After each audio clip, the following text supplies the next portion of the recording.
La Gemara raconte que les élèves de Rabbi Shimon Bar Yochai ont posé la question à leur maître: pour quelle raison les Bnei Israël à l'époque de Purim ont mérité cette terreur, cette peur. Ils ont été effrayés par le décret d'extermination qui avait été publié au sein des 127 pays, les 127 contrées du règne de Achashverosh. Alors la question qu'ils ont posée: pourquoi est-ce que Akadosh Baruch Hu leur a fait mériter une telle peur? Qu'est-ce qu'ils ont fait de mal? Car nous le savons que même la peur, c'est quelque chose de grave. Il y a des gens qui, parfois, rien que par la peur, tombent malades. Ils appellent ça en Israël haradot, harada, la peur, la terreur. Il y a des gens qui s'angoissent, ils sont saisis d'une peur et ils ne comprennent pas d'où ça vient, mais en tout cas, ça les hante, ça les rend malades. Eh bien, la peur, c'est une malédiction. Il est écrit dans l'un des psukim de la malédiction, il est écrit Veradaf aharechem kol ale nidaf. Vous serez poursuivis par des feuilles mortes envolées par le vent. Parfois vous marchez, vous entendez comme ça, vous vous demandez mais c'est quoi ça? Et vous retournez, ah c'était des feuilles que le vent était en train d'envoler pendant la chute des feuilles. Et puis vous dites, ah c'est tout, t'imagines? Ou bien par exemple même, un tonnerre, un coup de tonnerre, ça peut surprendre. Et à ce moment-là, on sursaute. Alors figurez-vous que la Gemara nous dit, l'on ivré ou réamim, et là les facheta akmomiyut shebalev. Les tonnerres ont été créés par Dieu afin de redresser le cœur tordu.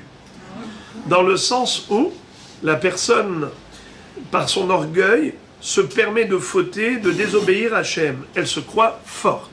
Mais que fait le tonnerre? Déstabilise. Le tonnerre, il dit, avec ce coup de tonnerre, tu as peur. Tu dis, ah, je ne suis pas tout puissant. Je suis vulnérable. Alors c'est vrai qu'après le coup de tonnerre, on dit, bon, bof, c'était qu'un coup de tonnerre. Mais au moment où on a été surpris, on a eu peur. Cette déstabilisation de quelques secondes suffit pour nous faire prendre conscience de notre impuissance, notre vulnérabilité, faiblesse humaine, et de ce fait, réaliser qu'on se doit d'obéir à Hachem, se soumettre à sa volonté si on veut mériter sa protection, car on a besoin de sa protection. Sans la protection divine, alors, chas v'shalom, on peut être à la merci de toutes sortes de dangers. C'est ça ce que fait le tonnerre. Le tonnerre te montre qu'il y a dans la vie des coups de tonnerre.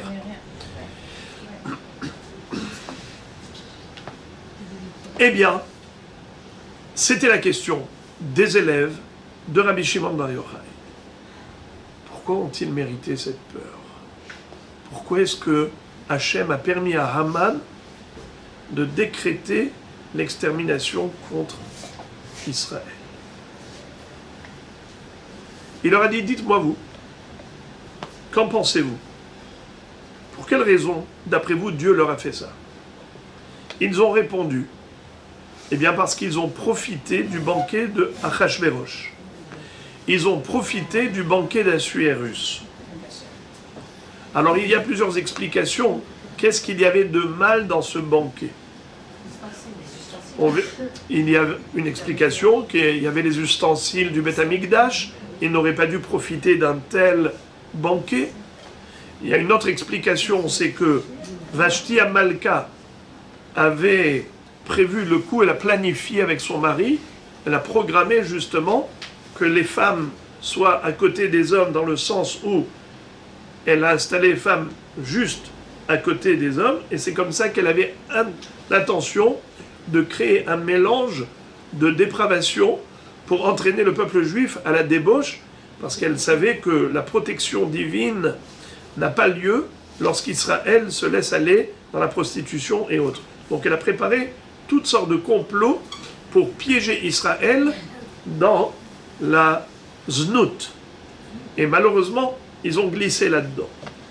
Alors, les élèves de Rabbi Shimon Bar Yochai ont dit à leur maître, c'est certainement à cause de cela que Dieu a laissé Haman exterminer Israël, dans le sens où il a obtenu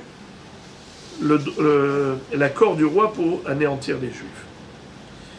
Rabbi Shimon Bar Yochai leur a dit, si c'était cela la raison, alors pourquoi tous les Juifs du monde ont été concernés, alors que seuls les Juifs de Shushan Abira, de la ville de Suse, eux ont répondu présents à cette invitation du roi. Mais les Juifs du monde entier n'ont pas été à ce banquet, car c'était un banquet que pour les habitants de Shushan. Alors ils lui ont dit, alors révèle-nous, dis-nous quelle est la raison pour laquelle ils ont été en danger. Il leur a dit, Mipene sheishtahavu la tselem, parce qu'ils se sont prosternés devant la statue qu'a érigée Nabuchodonosor. Vous savez que Nebuchadnezzar Aracha avait érigé une statue qui mesurait 30 mètres de haut, 60 coudées, 30 mètres. Et il a fait rentrer le tzitz dans la bouche de cette idole. Il a fait rentrer le tzitz.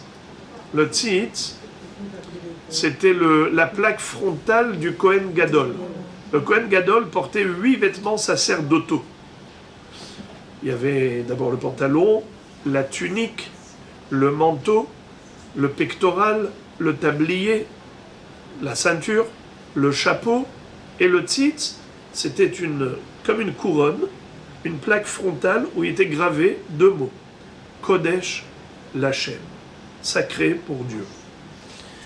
Ce tzitz-là, qui avait été récupéré par Nabuchodonosor lorsqu'il a détruit le Beth Amikdash et qu'il a exilé Israël pendant l'exil babylonien, il a fait mettre ce tzitz dans la bouche de cette idole. Et l'idole disait Anochi Hashem Elokecha Asher hotzeticha me'eretz Mitzrayim. D'ailleurs, plus tard, Nabuchodonosor va dire à Daniel le prophète, il va lui dire, tu vois mon idole, qu'est-ce qu'elle dit? Il lui dit, Daniel lui dit, tu peux me laisser l'embrasser sur la bouche à ton idole? Et il dit, pourquoi pas? Il prend une échelle et il monte là-haut et il s'approche de la bouche et il dit au tzitz, toi le tzitz qui est en train de dire Anochi Hashem Elokecha, tu es en train de causer un chilul Hashem, car les gens pensent que c'est l'idole qui parle.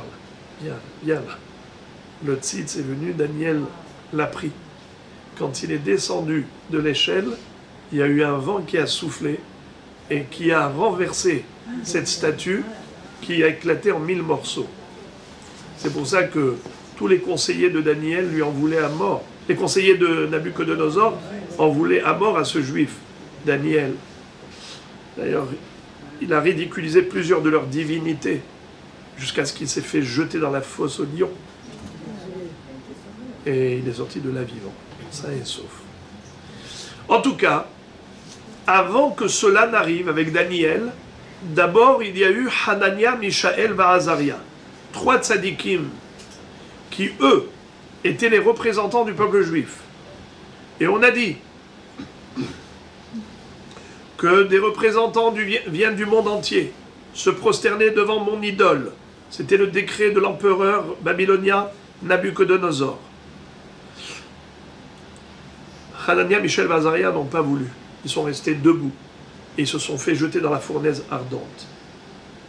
Et là aussi, ils sont sortis de là, sains et saufs. Nabuchodonosor est devenu fou. Il s'est mis à genoux et il s'est mis à chanter des louanges à Dieu. Et il va dire Atohi kema ravrevin, vetimrohi kema takifin, Malchute malchut alam veshaltane indar veda. Il a dit, tes prodiges sont innombrables, ta force est incommensurable. Ta royauté, toi, Hachem, elle est pour toutes les générations. Elle est éternelle. À tel point, on dit Rachamim, que si l'ange ne l'avait pas frappé à Nabucodonosor sur sa bouche, il aurait pu continuer à composer des louanges et des cantiques à Dieu jusqu'à mettre le Tehillim à l'ombre. Il aurait mis à l'ombre les Tehillim de David Amelech. Entre parenthèses, on pose une question, on dit mais pourquoi est-ce qu'on l'a empêché? Mais le laisser, au contraire, c'est un grand Kiddush Hashem, qu'un goy chante des louanges à Dieu. Pourquoi le malach l'a frappé sur la bouche? Il ne lui a pas dit de se taire. Le malach l'a frappé sur la bouche pour voir est-ce qu'il est capable de chanter même quand il prend une claque. David Amelech a chanté dans toutes les situations, pas seulement quand tout allait bien. Il a chanté même quand il avait énormément d'épreuves à surmonter. À chaque fois, il disait Shivtecha ou Mishantecha, Emayena Hamoni, ton bâton et ton soutien me consolent. Pas seulement quand tu me soutiens, même quand tu utilises le bâton envers moi, je sais que c'est comme un père qui corrige son enfant. Et il chantait, même quand il subissait des épreuves très dures, très rudes. Il disait comme ça, Hesed ou Mishpat Ashira, que je puisse mériter du Hesed, ou que je subisse le Mishpat, la rigueur de la justice divine, je chanterai toujours. Voilà comment était David Amelech. Bon, lui, il s'est tu, Nabucodonosor. À part ces trois tzadikim qui ne se sont pas prosternés, les autres se sont prosternés. Rabbi Shimon Bar Yochai va dire à ses élèves, voilà pourquoi Israël a mérité le danger d'extermination parce qu'ils se sont prosternés devant l'idole de Nabucodonosor. Alors les élèves de Rabbi Shimon Bar Yochai rebondissent et ils posent une question à leur maître en disant Vechi maso panim yesh badavar. Alors dans ce cas-là, comment se fait-il que Dieu les a sauvés? Logiquement, si ils ont commis la faute de l'idolâtrie, Akadosh Baruch Hu aurait dû sévir. Il aurait dû les anéantir. Comment ça? De l'idolâtrie à l'échelle collective. Comment Dieu leur a pardonné cette faute très grave de l'idolâtrie à l'échelle nationale? Ce n'est pas logique. La réponse de Rabbi Shimon Bar Yochai est la suivante. Il va leur dire Hem lo asu ela lapanim, afakadosh baruch hu lo nahag imahem ela lapanim. Eux, ils n'ont fait que semblant de se prosterner devant l'idole. Mais dans leur cœur, ils n'y ont pas cru. Ils vouaient leur émona à Dieu, jamais à l'idole. Mais dans l'apparence, ils ont commis la faute de l'idolâtrie. Dans l'apparence, ils se sont prosternés. Mais dans leur cœur, évidemment qu'ils ne croyaient qu'en Dieu. Étant donné que la Avodazara qu'ils ont commise n'était qu'une apparence, ainsi, le danger qui les a menacés n'était qu'une apparence. Ça veut dire que concrètement, d'entrée de jeu, d'emblée, Akadosh Baruch Hu ne pensait pas les exterminer. Il a voulu juste leur faire peur. Pourquoi? Il a fait semblant de les mettre en danger parce qu'eux ont fait semblant de faire Avodazara. Fin du récit de la Gemara. Et maintenant, vous allez écouter ma question. Ça veut dire que quoi? Que concrètement, on n'était pas en danger. Ça veut dire que à Purim, on n'était pas vraiment en danger. C'était un semblant de danger. Dans ce cas-là, c'est juste un semblant de miracle. Alors si c'est juste un semblant de miracle, comment se fait-il qu'on célèbre une très grande fête à Purim pour un semblant de miracle? Si il y avait un réel danger et qu'on a été sauvé d'un réel danger, alors c'est tout à fait normal qu'il faille faire la fête. Mais si on n'était pas en danger, alors pourquoi on fait la fête de la délivrance? C'est un peu comme si quelqu'un arrivait avec Kalachnikov, avec un revolver, il dit « On les mains tout le monde !» Waouh! Tout le monde pâlit, tout le monde blêmit, les gens se cachent sous les tables. Et après il enlève son masque, il dit eh, « C'est moi le cousin, c'est la farce de Pourim !» Alors quoi, chaque année, le même jour où il est venu avec son revolver, c'était quelle date? Allez, chaque année, on va faire une serouda de remerciement qu'on a été sauvé du revolver. Mais attends, mais c'était ton cousin qui a fait une farce. C'était un semblant de danger, il n'y avait pas un réel danger. Alors si c'était juste un semblant, pourquoi est-ce qu'on fait vraiment une fête de remerciement à Hachem pour une délivrance d'un danger qui n'en était pas un? La réponse à cette question est la suivante. Dans le Midrash, on nous décrit un long dialogue qui a eu lieu entre Eliyahu Hanavi et Moshe Rabbeinu. D'abord, le Satan est arrivé devant Dieu pour accuser le peuple juif, en disant à Kadosh Baruch Hu, Ad matai ata davek be'umazo shehem mafrishim emunatam ulvavam nimcha. Jusqu'à quand tu restes fidèle à un peuple qui t'est infidèle?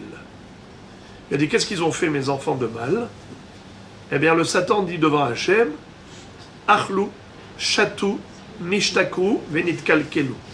Ils ont mangé, ils ont bu, ils se sont enivrés, et dans leur état d'ivresse, ils ont glissé dans la faute de la prostitution. Comme j'ai dit tout à l'heure, c'est que Vashti avait programmé avec Ahashverosh de mettre une peau de banane aux Juifs en les faisant glisser dans cette faute. Alors maintenant, que fait Hachem après avoir tenté toutes sortes de plaidoiries en faveur d'Israël? Il va dire au Satan, puisque Israël mérite un décret d'extermination, apporte un parchemin et on va inscrire ce décret.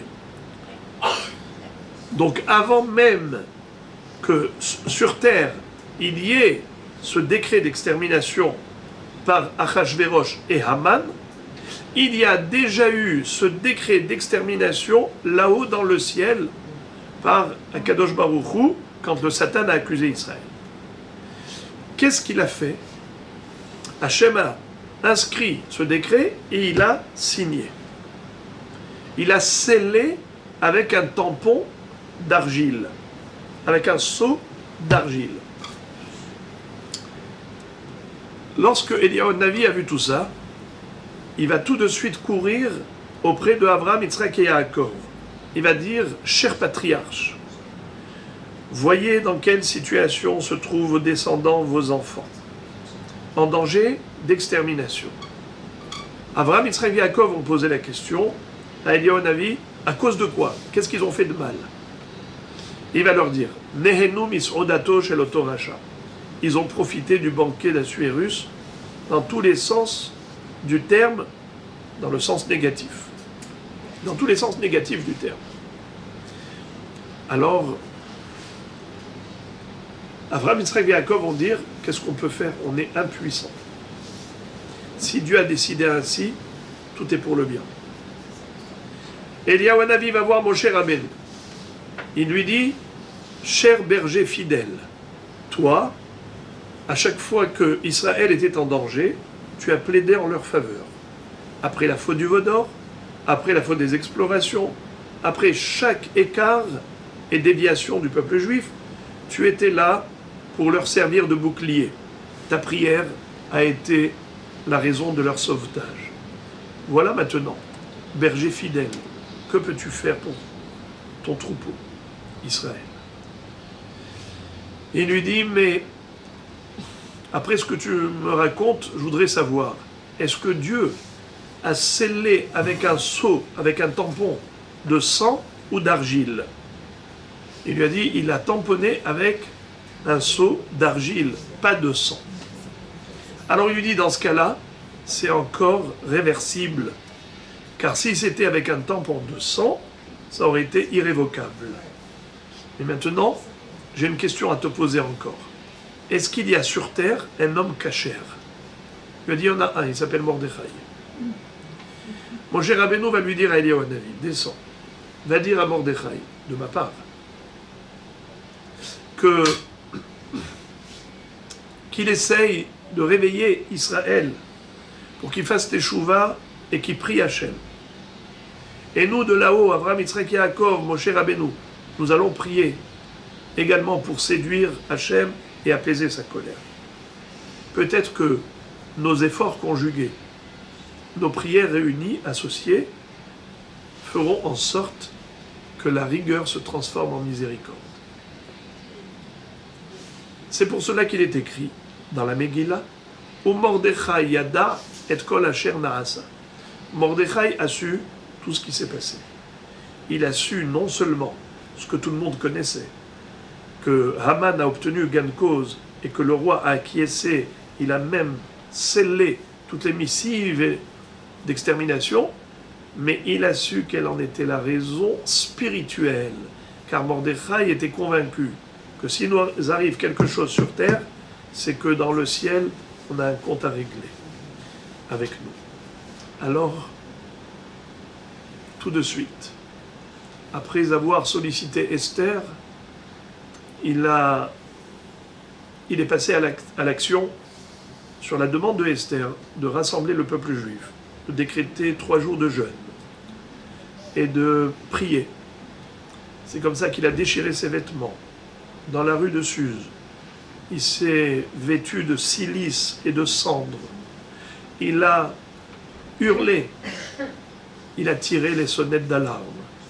Et c'est comme ça que Mordechai a tiré tout le monde de sa torpeur. Il les a éveillés et réveillés pour faire une teshuva collective qui a valu le Nes de Purim. C'est comme ça que Akadosh Baruch Hu a fait en sorte que Venahafochu, la situation a changé du tout au tout, du danger extrême au bonheur extrême. Le Nes était extraordinaire. Alors maintenant, on va comprendre. Maintenant, on va expliquer les choses. C'est-à-dire, que veut dire un tampon d'argile ou un tampon de sang? Qu'est-ce que cela représente? Pourquoi, si c'est du sang, c'est irréversible, et si c'est de l'argile, c'est encore possible d'annuler le mauvais décret?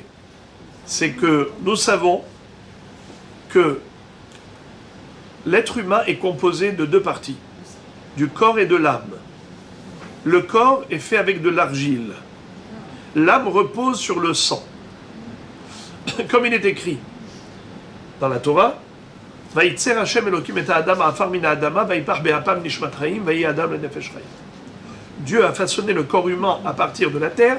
C'est pour cela qu'il s'appelle Adam, parce qu'il est min ha-adama. Il a insufflé en lui un souffle de vie. Le souffle de vie repose sur le sang. Comme il est écrit, L'otochlu dam qui adam ou nafesh. Ne consommez pas le sang c'est l'âme, le sang c'est la vie. Si on extrait à quelqu'un tout son sang, il n'y a plus de vie. Alors on a compris, le corps humain, c'est l'argile. Le nefesh, la neshama, c'est le sang. Sur le plan spirituel, le corps attire la personne à tous les désirs physiques. Tout ce qui est pulsion instinctive, ça relève du corps. Tout ce qui est pensée, réflexion, tout ce qui est intellectuel, ça relève de la neshama. La neshama réfléchit. L'homme, l'être humain, a cette capacité de chokhma, de da'at, de bina. C'est par cela que l'être humain se distingue des autres êtres, des minéraux, des végétaux, des animaux. Parce que l'homme est doté d'une capacité intellectuelle. Et qui est-ce qui réfléchit? C'est la neshama. Donc maintenant, nous avons toujours deux combats avec le Yetzer Hara. Le Yetzer Hara essaye de nous combattre à deux niveaux, au niveau du corps et au niveau de l'âme. Il essaye d'attirer le corps vers toutes les attractions terrestres. Tous les plaisirs charnels, physiques, eh bien, ça, c'est ce qui pourrait entraîner l'homme à la faute, mais sur le plan physique. Mais parfois, malheureusement, le Yetzer Hara est capable d'aller encore plus loin, d'aller au niveau de la réflexion. Et là, il peut pousser l'homme à une philosophie d'athéisme, jusqu'à se détourner complètement de Dieu, jusqu'à ne plus le reconnaître. Les philosophes grecs ne croyaient qu'en ce qu'ils voyaient. Ils ne croyaient pas en l'existence d'un Dieu, maître du monde, créateur, qui gère tous les événements de la vie, qui est là présent sur la scène de l'histoire mondiale. Ils n'y croyaient pas en la providence divine. Eh bien, il y a, au niveau des avérotes, au niveau des fautes, ces deux catégories. La faute liée au corps, la faute liée à la neshama. Quelqu'un qui croit en Dieu, qui a la émouna, même si malheureusement, de temps à autre, il s'est laissé entraîner par le Yetzer Hara, il peut toujours faire teshuva. Pourquoi? Parce que le jour où la raison prend le dessus par rapport à la passion, il regrette ce qu'il a fait dans un état second, lorsque son corps a été passionné et qu'il a entraîné son âme vers la faute. Cet homme est encore relié au trône divin et est encore attaché à Kadosh Baruch Hu. Mais si Chas v'Shalom, la personne est atteinte dans sa émouna, alors elle ne faute pas qu'avec l'argile de son corps, qu'avec la terre. Adam mina Adama, le Adam se laisse entraîner par la Adama. Donc il y a l'attraction terrestre. Il y a toujours la recherche de plaisir, mais il y a des plaisirs qui sont interdits. Et c'est là que se situe la frontière. Basculer du plaisir interdit, du plaisir permis au plaisir interdit. C'est là la frontière. Et le Adam risque de tomber dans Adama. Mais quelqu'un qui, chas v'shalom, ne croit plus en Dieu, comment va-t-il faire teshuva? C'était ça la question de Moshe Rabbeinu à Eliyahu Hanavi. Est-ce que la faute était à partir de la terre ou à partir du sang? Est-ce que le tampon du décret d'extermination avec lequel Hachem a scellé ce décret, c'était avec du sang ou avec de l'argile? Avec de l'argile, on peut encore y remédier. Si c'est le sang, c'est irrémédiable. Pourquoi? Parce que si la personne elle a encore la émouna, ce n'est que son argile, que son corps qui l'entraîne vers des horizons négatifs, un jour il reviendra. Un jour cette personne reviendra. Mais si c'est la neshama qui a fauté, c'est-à-dire que la neshama ne croit plus en son origine divine, la personne ne croit plus en Dieu. Comment il peut faire teshuva puisqu'il ne croit plus en Dieu? Ça veut dire que son sang a été pollué. Le sang qui est le support de l'âme a été pollué complètement. Eh bien, ce sang est contaminé. Vous voyez que toutes les maladies, on les découvre au travers du sang. La première des choses que vous donne le médecin à faire, c'est quoi? Une prise de sang. Et après, quand on vous donne les médicaments, c'est pour quoi faire? C'est pour soigner le microbe qui est dans le sang. Tout est dans le virus, il est dans le sang. Tout est dans le sang. Avec le sang, tu peux tout savoir. Et tous les médicaments que vous prenez, c'est pour injecter dans le sang le produit de remède, d'antidote, pour guérir et soigner ce microbe, cette bactérie. Alors, maintenant on va comprendre. C'était quoi l'histoire de la Avodah Zara? Un semblant de Avodah Zara. Et donc un semblant de danger, on avait dit. C'est que quoi? C'est qu'en réalité, les Juifs, quand ils fautent, ils font semblant de fauter. C'est un semblant de faute. Lorsque Kippour arrive, qu'est-ce qui se passe? Lorsque la Ne'ila arrive, qu'est-ce qui se passe? Et c'est quoi tous ces gens-là qui, à un moment de leur vie, reconnaissent Hachem? Ils veulent revenir vers lui. À un moment donné, il y a un flash. Il y a une reconnaissance de la vérité absolue. Alors la personne, elle joue comme un bébé, comme un enfant, un mauvais garnement, fait les 400 coups. Mais en réalité, il sait que ses parents, c'est ses parents. Il sait que le jour où il reviendra à la maison, ils ouvriront la porte. Alors il se permet justement les 400 coups parce qu'il sait que, après tout, l'amour de papa et maman, c'est indéfectible. Ça, c'est ce qui fait que, malheureusement, Am Israël peut arriver à des écarts, à des déviations, et parfois des gros écarts.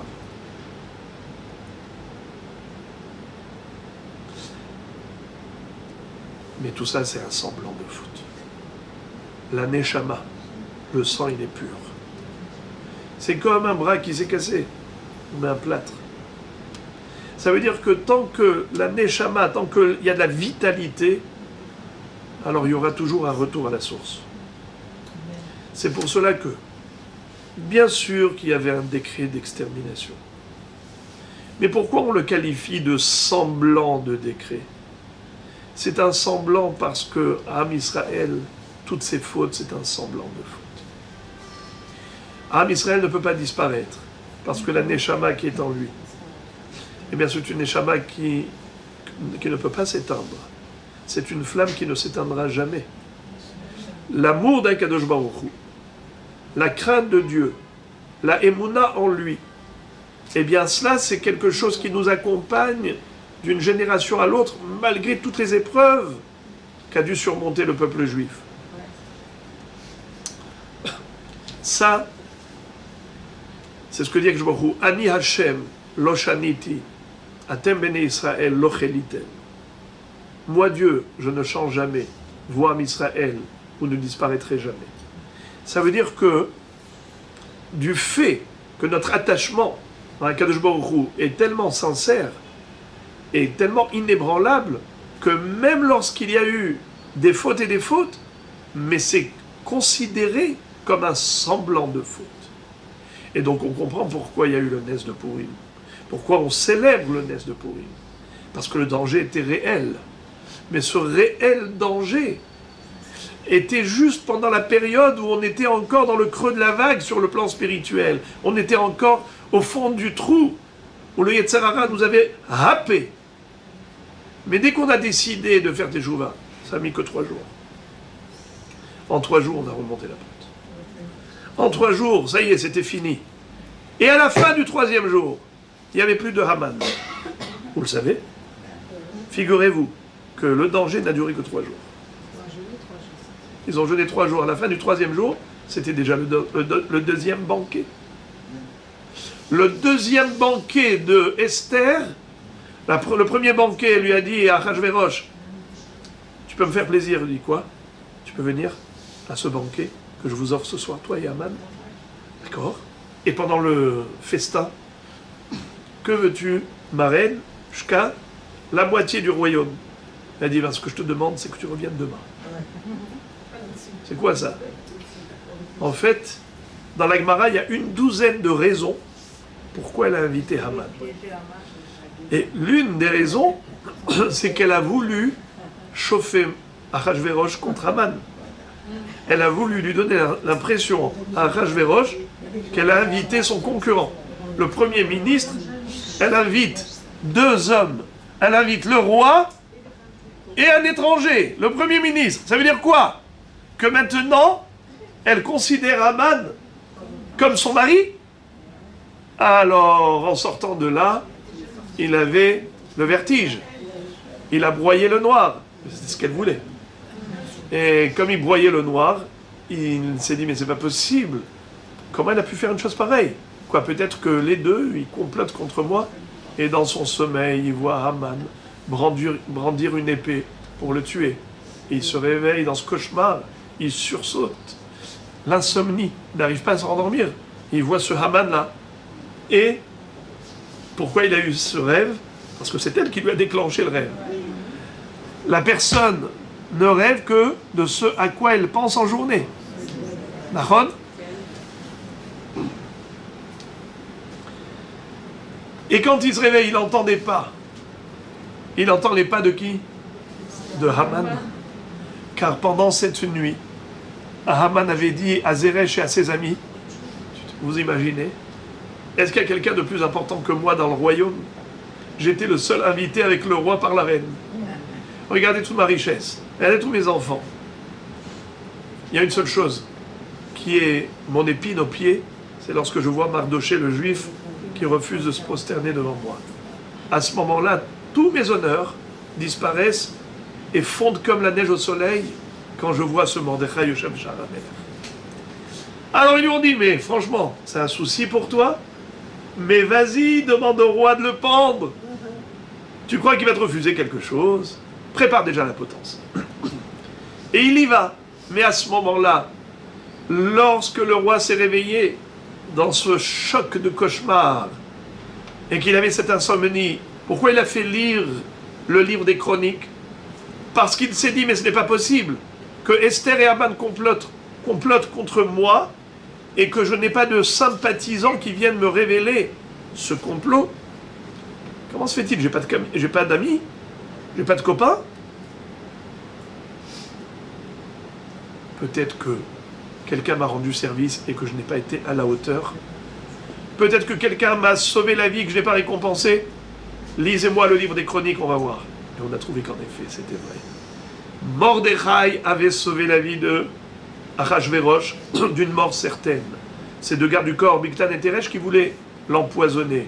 Et quand Mordechai l'a révélé à Esther, elle a retransmis au roi au nom de Mordechai. Il a demandé Manaasa Aimo, Manaasa les Mordechai. Qu'est-ce qu'on a donné à Mordechai comme honneur par rapport à cela? On lui a dit Lonaasa Aimo Davar, rien. Et quand il entend les pas de Haman, il dit mais c'est qui ça? Au milieu de la nuit, j'entends des pas là. Mimachatzer. On lui dit c'est Haman. Haman, il était venu pourquoi? Pour demander de prendre Mordechai. Alors tout de suite, il dit introduisez-le, faites-le rentrer. Quand il rentre, qu'est-ce qu'il lui dit? Qu'est-ce que je peux faire comme honneur à un homme que j'apprécie beaucoup, que je voudrais honorer? Haman qui était sûr qu'il s'agissait de lui. Ah là là. Alors là, il ne s'est pas privé. Il s'est mis à exprimer tous ses rêves, tous ses fantasmes.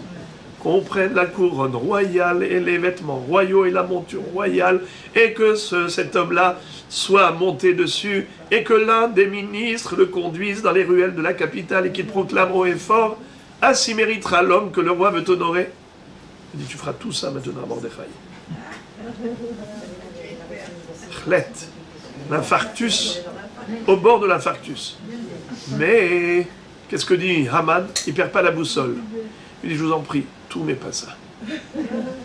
Offrez-lui une ville, donnez-lui être gouverneur, ministre, faites de lui, donnez-lui des trésors, ce que vous voulez, mais pas ça.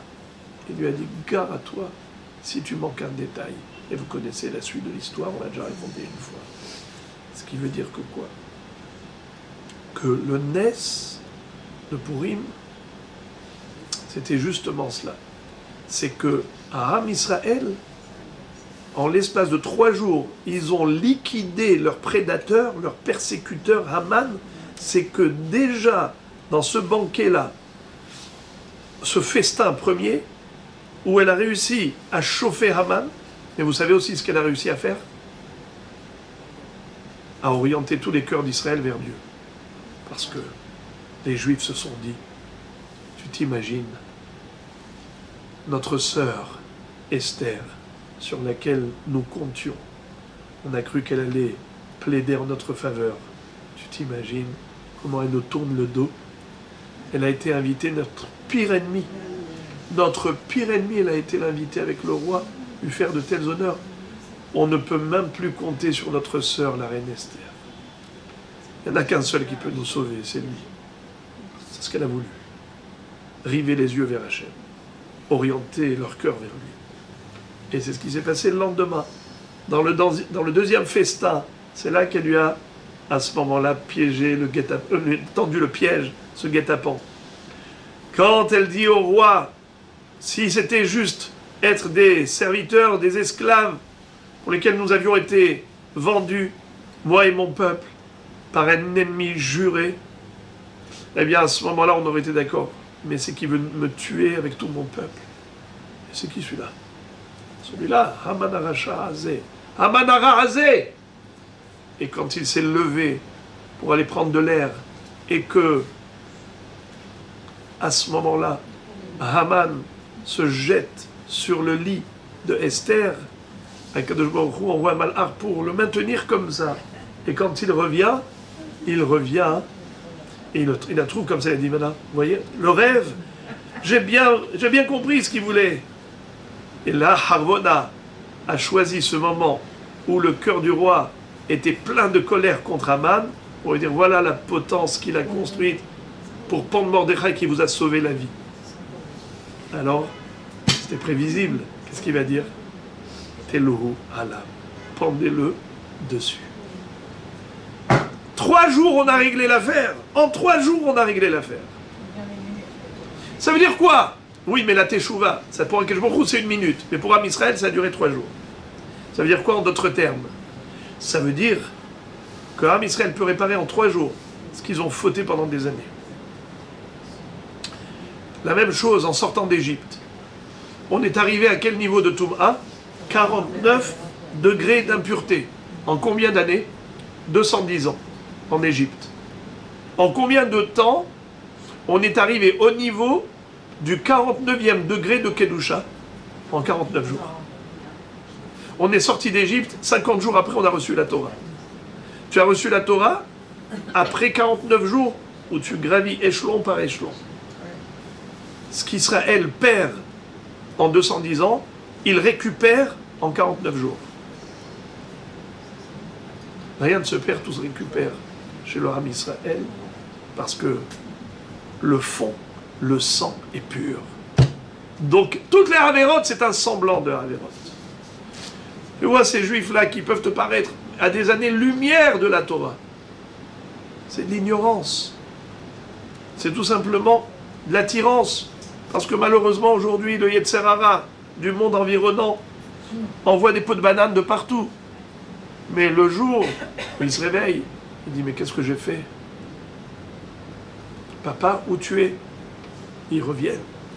C'est Kippour, c'est la Neila, c'est peut-être parfois, malheureusement, la perte d'un proche parent, parfois une faillite, parfois toutes sortes de choses qui font que la personne se réveille. Je terminerai avec cette histoire. C'était dans le Golan, un jour enneigé, où une personne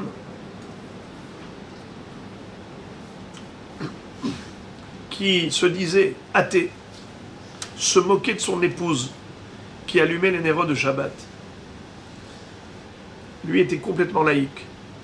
Elle également. Mais il lui restait quand même quelques bribes de tradition. Il se moquait d'elle. Qu'est-ce que tu allumes avant Shabbat, les nérodes? C'est quoi cette histoire? C'est Shabbat. Et alors? Tu crois en Dieu, toi?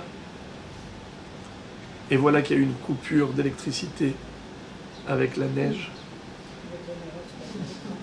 Et à ce moment-là, il voit que son fils était fiévreux.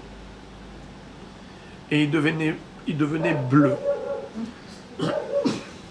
Et il l'appelle, à l'époque, téléphone, et c'est pas les portables comme aujourd'hui. Il appelle, donc il n'y a pas de ligne téléphonique. Un arbre qui était tombé pendant la tempête avait arraché les fils, les câbles, ce qui a fait qu'il n'y avait ni d'électricité et ni téléphone possible pour appeler le SAMU, pour appeler les pompiers. Et il n'y avait pas les ambulances, et il n'y avait pas la possibilité non plus de rouler en voiture pour aller à l'hôpital parce que tout était enneigé et il n'avait pas de pneus cloutés. Il était au sommet du Golan, très loin de l'hôpital, et il allait devenir fou. Et il se voyait, à ce moment-là, il voyait plutôt son fils en train de s'éteindre devant ses yeux.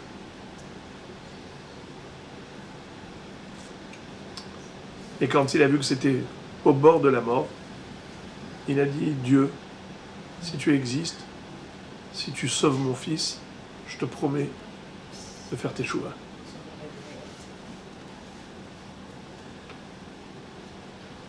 Et c'est comme ça que le petit a guéri.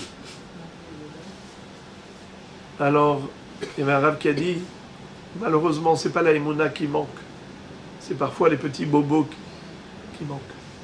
Il faut que la personne soit secouée pour qu'elle se réveille.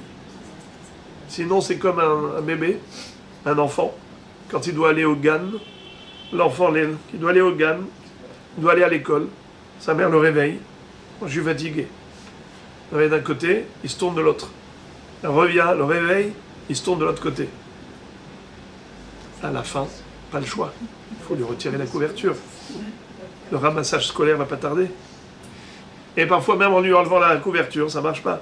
Qu'est-ce qu'il faut faire? Il met quelques gouttes d'eau sur le front. Ah, il sursaute. Eh oui, j'ai essayé de te réveiller dans la douceur. T'as rien compris. Maintenant, ça va être un peu plus froid. Mais c'est comme ça que on a compris que la différence entre une faute d'Israël ou les écarts des nations, c'est que Am Israël sont toujours rattachés à la source. Ils peuvent s'éloigner, mais à un moment donné, ils ne peuvent pas s'éloigner davantage. Et donc ils reviennent. Ils ne peuvent que revenir. Parce que Nishmat Israël, elle est Kedosha. Al tir'uni she'ani she'harhoret she'shezafatni hashamesh she'hora ani venava.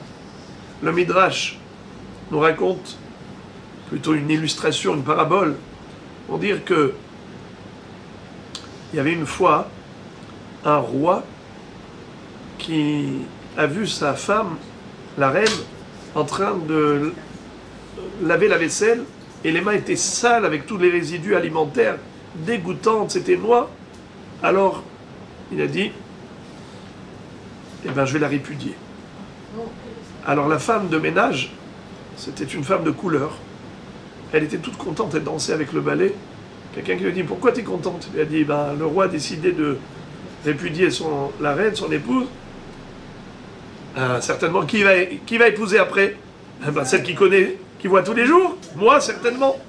Il a dit, mais pourquoi il va divorcer? Il dit, parce qu'il a vu sa main noire avec la saleté. Il a dit, si, déjà, celle qui a juste une saleté de noirceur provisoire, rien que pour ça, déjà, il a voulu l'éloigner. Alors toi qui es de nature et que tu ne peux pas changer ta nature, tu peux imaginer que ce serait comme ça. Alors, Shehora ani venava. Je suis noir mais je suis belle. Si vous me voyez noir, c'est juste le soleil qui m'a bronzé. Qu'est-ce que ça veut dire? La différence entre une noirceur de naissance et une noirceur du bronzage, c'est qu'une fois qu'il n'y a plus de soleil, eh bien le bronzage s'en va. La noirceur disparaît. Alors que si c'est de naissance, de nature, ça ne peut pas disparaître. C'est la différence entre Am Israël et les Umot HaOlam. Am Israël dit à Kadosh Baruch Hu, même si tu vois que je suis noir, mais c'est juste l'influence du soleil, les nations du monde qui m'ont influencé. Avec tout leur Yetzer Hara, eh bien, ils ont eu un impact sur moi. Mais ce n'est pas moi. Même si je suis noir, mais je suis belle. Shehora ani venava, dit le Am Israël. Donc c'est pour ça que je disais que le Nes de Purim, c'est le Nes justement de la révélation de l'identité juive dans son éclat absolu. C'est là que se réveille la lumière de la Neshama. Avec la boisson du vin. On va boire du vin. Pourquoi faire? Cette petite goutte de vin, qu'est-ce qu'elle fait? Nichnas yain yatsa sod. Le vin rentre, le secret sort. La valeur numérique de yain, yud. Yud, nun. Yain, c'est yud, c'est 10. 10, 50, ça fait 70. Sod, sa mère, c'est 60. Vav, dalet, 6 et 4, ça fait 70. Comment on fait parler quelqu'un? On lui donne à boire du vin et il parle. Tout ce qu'il avait dans le ventre, il le dit. Eh bien, Nichnas yain yatsa sod. Akadosh Baruch Hu nous donne une mitzvah de boire à Purim pour que justement qu'on puisse révéler le secret de l'âme d'Israël. Que Ham Israël à ce moment-là chante des louanges à Akadosh Baruch Hu parce que c'est exactement le retour à la source, le retour à la Emouna Shelema en Akadosh Baruch Hu. Alors on ne peut que vous souhaiter Purim Sameach et Be'ezrat Hashem avec toute la lumière de la Emouna.